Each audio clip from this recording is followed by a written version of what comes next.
be a marketer first and SEO second. So really embed yourself within the marketing team, take an holistic approach when it comes to AI search, and don't wait to be asked, just get involved with the various projects that are happening in your marketing team.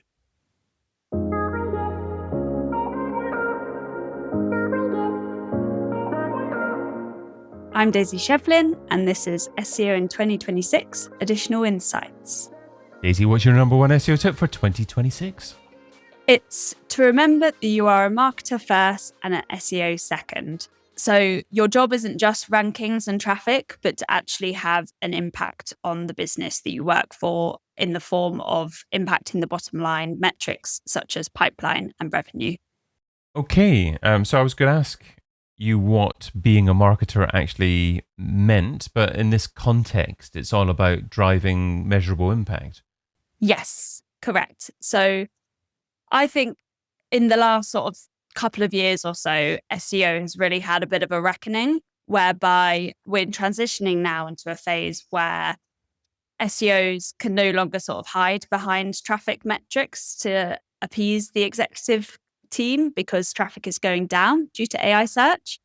And so in my view, SEOs really need to find a way to become the sort of connective tissue within the marketing team, because marketing is going to become so crucial to get right across all platforms to be successful in AI search, because these platforms draw from so many different formats. So from your SEO pages on your website to video to social media posts. From my perspective, SEOs really need to sort of get out of, I guess, the bit of a bubble that they've sat in for the last decade or so, and really focus on how they can sort of get a bit more involved within the rest of the marketing activity across the whole team.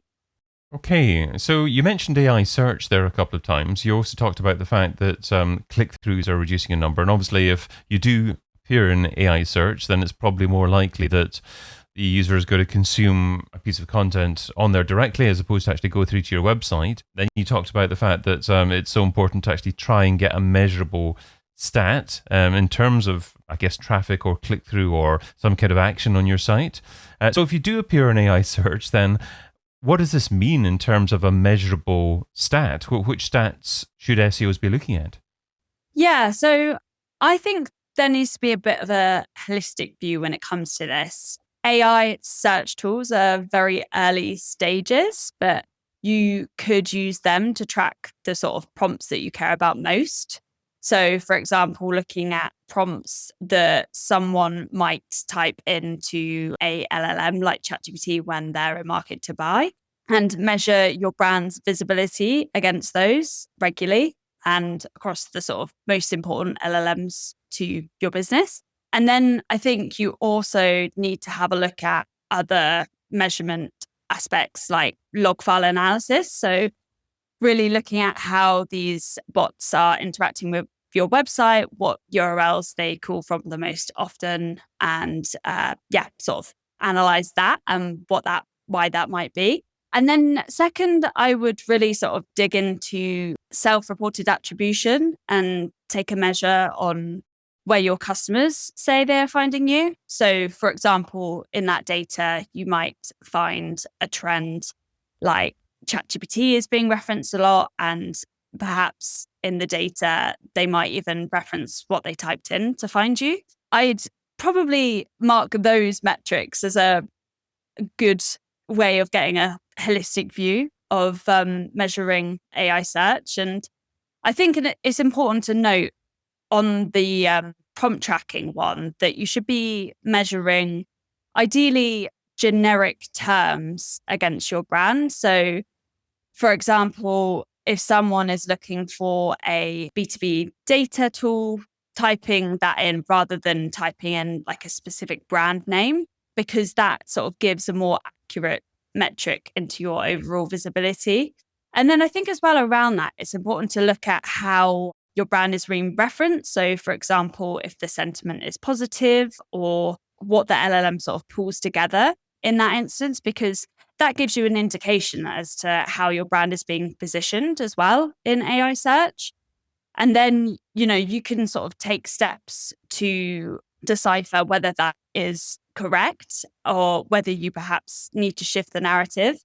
And being an SEO that's sort of more fully embedded in the marketing team, I believe that you're in a much stronger position to do that.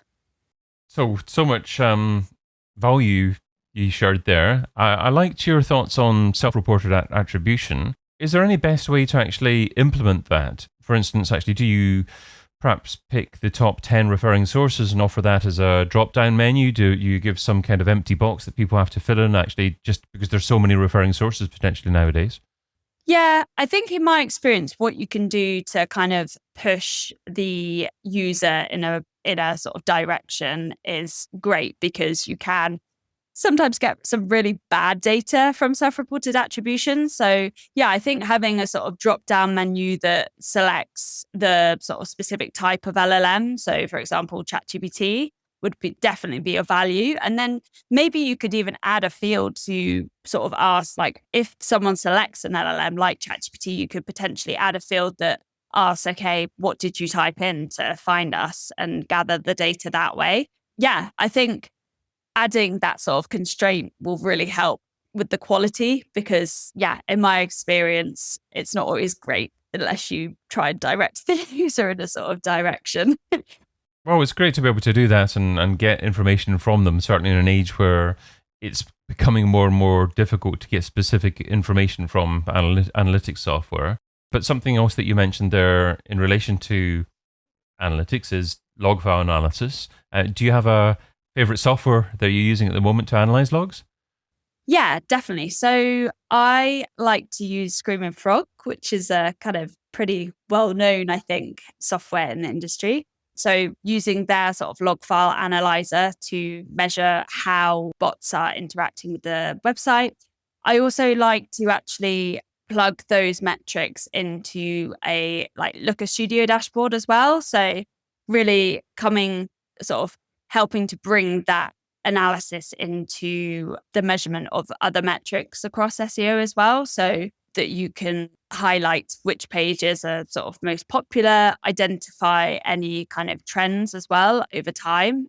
So for example, if you made updates to a page recently and you're sort of noticing an uptick in bot activity, perhaps you can link back some of your updates that you did to that page to increase bot activity and go deeper in and sort of analyze what you did, and then take that and scale it across more pages.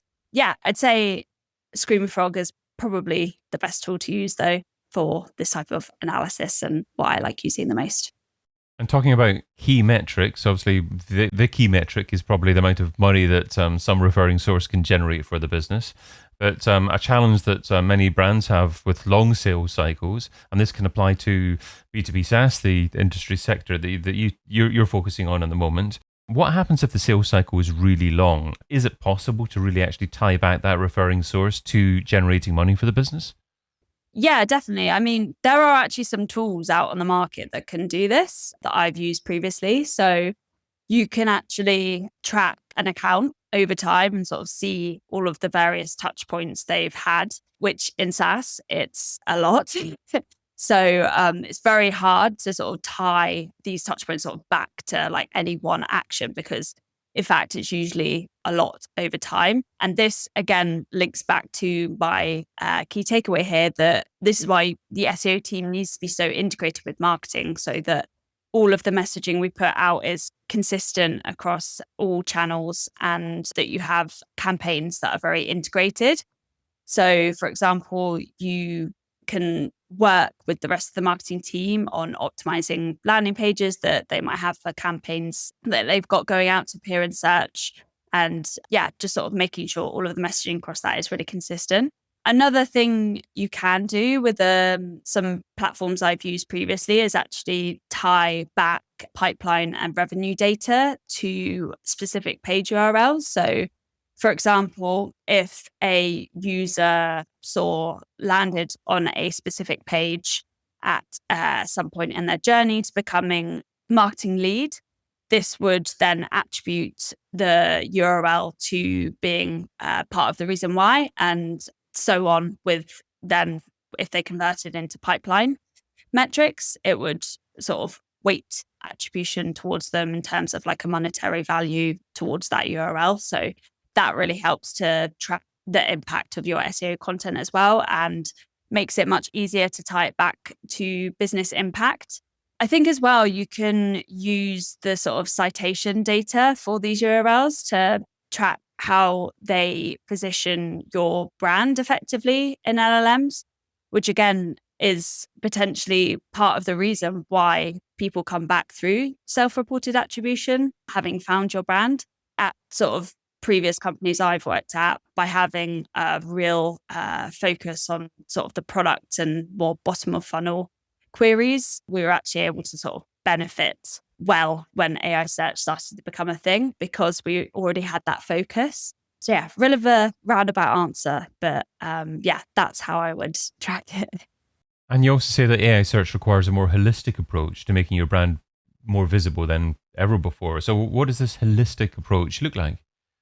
Yeah, so I think it's about really, as I'd sort of previously mentioned, having a variety of sources that you report from. So not just taking one avenue as kind of gospel, but really thinking about how you actually track it across like multiple data sources. So the self-reported attribution, the potentially using a prompt tracking tool if you can, and then also using the log file analysis for seeing how bots interact with your pages. And then you can potentially obviously throw in some referral data set as well. So we know that AI search is going to reduce clicks, but there are still some clicks. And a lot of data does suggest that actually clicks from an LLM converts at a much higher rate than other channels. So I think it's really about taking all of these data points and then having like a framework for how you report with each and where each kind of sits, what it sort of represents to the business. So for example, with your prompt tracking, you might use that as the forming the basis for actually how visible your brand is when it comes to tracking these prompts that you care about. Log file analysis, you might use that to sort of position and to the rest of the business how effective your website is at driving interest to these AI bots. And then in the future, potentially how much of interest it is and how easy it is to navigate for AI agents. And then self-reported attributions, obviously kind of like the reverse of the prompt tracking that you've got. So that's actual data that you have from your customers and them telling you how they found you. And then the referral data is obviously the sort of traffic that you're potentially getting from these LLMs. And you can sort of use that to analyze which LLM is maybe sending you the most qualified traffic or traffic that's ready to convert. And also potentially a little bit to supplement the log file analysis data as well to indicate what your most popular URLs are in terms of citation. So yeah, I think it's really about just having a joined up approach. It's obviously very early days when it comes to AI search and tracking. And it's with it being a different ranking system to traditional search, it's just much harder. But I think overall, your goal is to basically see how the likelihood your brand is mentioned increases over time. And that is the sort of high level message here for how you should measure it, but also why you need to have all of these different data streams plugged into it. Daisy, what's the key takeaway from the tip you shared today? My key takeaway is to be a marketer first and SEO second. So really embed yourself within the marketing team, take an holistic approach when it comes to AI search, and don't wait to be asked, just get involved with the various projects that are happening in your marketing team. Daisy Shevlin is head of SEO at Rocket SaaS. Find out more over at rocket-sas.io. Daisy, thanks so much for being part of SEO in 2026. Thank you for having me on. I've been your host, David Bain. Get your copy of SEO in 2026, the book, over at SEOin2026.com.